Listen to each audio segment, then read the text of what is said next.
கிறிஸ்துவுக்குள் அன்பான கர்த்தர் தேவஜன யாவரும் இயேசு கிறிஸ்து நாமத்தினாலே இந்த காலை வேளையிலே உங்களை வாழ்த்துகிறேன், ஆசீர்வதிக்கிறேன். அற்புதங்களை பெற்றுக்கொள்ள தடையாக இருப்பது என்ன?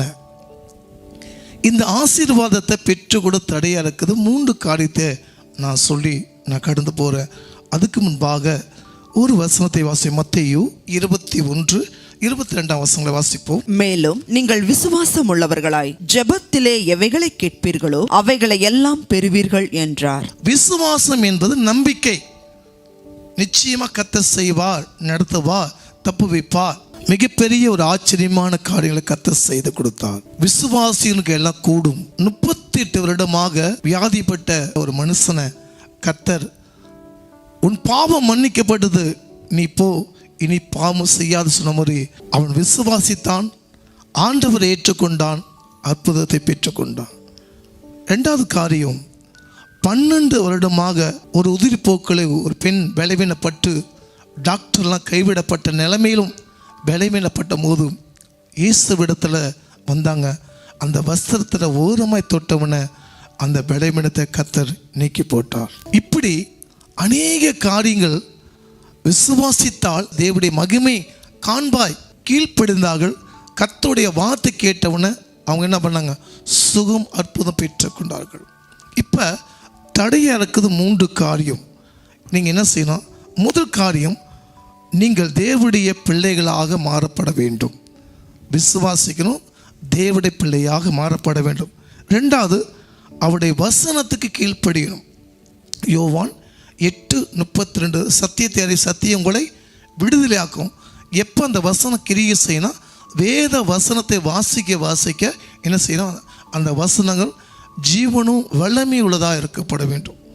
3வது, விசுவாசிக்கப்பட வேண்டும்.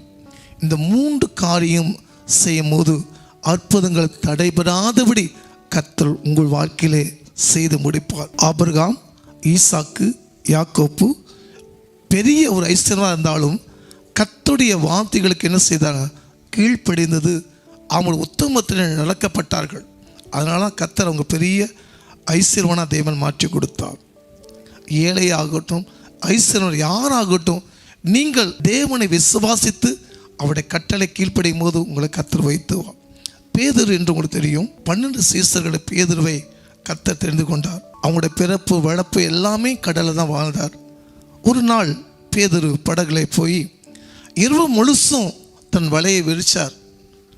ஆண்ட காலையில் வைக்கும் அகப்படாதபடி வெறும் வலையோடு திரும்பி வந்தார்.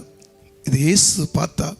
பேதுருவே, நான் காண்பிக்க இடத்துல போய் இந்த இடத்துல நீ போய் இந்த வலையை போடு. அவன் நினச்சிக்கலாம், நீங்கள் யாருங்க? நான் ஒரு மீனவன், ஃபிஷர்மேன். எனக்கு எங்கே ஆழ இருக்குது, எங்கே மீனுக்கு எனக்கு தெரியும். எனக்கு தெரியாத நீங்கள் கற்றுக் கொடுத்தீங்க சொல்லி இயேசுவை பரியாசம் பண்ணியிருக்க முடியும். ஆனால் என்ன நடந்து பார்ப்போம். கீழ்ப்படிந்தார் பேதுரு. லூக்கா 5:5-6 வசனங்களை வாசிப்போம்.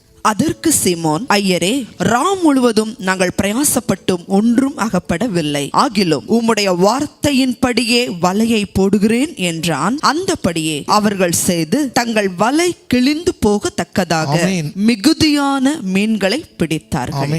ஒருவேளை இரவு முழுசும் அவர் பயணம் செஞ்சாரு, கடல்ல அகப்படலை.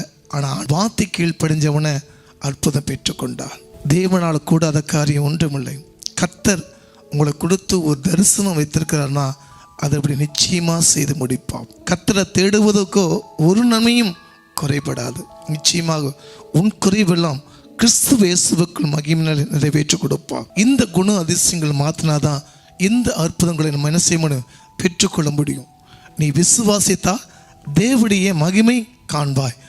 ஜெபிப்போம். அற்புதங்கள் பெற்றுக்கொள்ள தடை என்ன? ஆண்டவரே, நாங்கள் விசுவாசிக்கிறோம், பரிசுத்த வேதாமத்தை வாசிக்கணும், தேவனுடைய கட்டளை கீழ்ப்படிந்து நாங்கள் கர்த்தர் பதில் வரைக்கும் காத்திருக்கப்படவே நாங்கள் பார்த்தப்பா. என் பிள்ளைகளுக்கு தடைகளை நீக்கி போடுங்கப்பா. தேவன் தாமே இப்பொழுதும் அவங்க சுயத்தில் பேசாதபடி ஆவிக்குள்ள நிலைத்திருக்கும் நாங்கள் ஜெபிக்கிறோம். ஆசீர்வதி இயேசுவின் நாமத்தினால பிதாவே, ஆமென். நிச்சயமாகவே நீ விசுவாசித்தா தேவனுடைய மகிமை காண்பாய். நீ விசுவாசிங்க, கர்த்தர் உங்களுக்கு அற்புத காரியமாக செய்து. God bless you.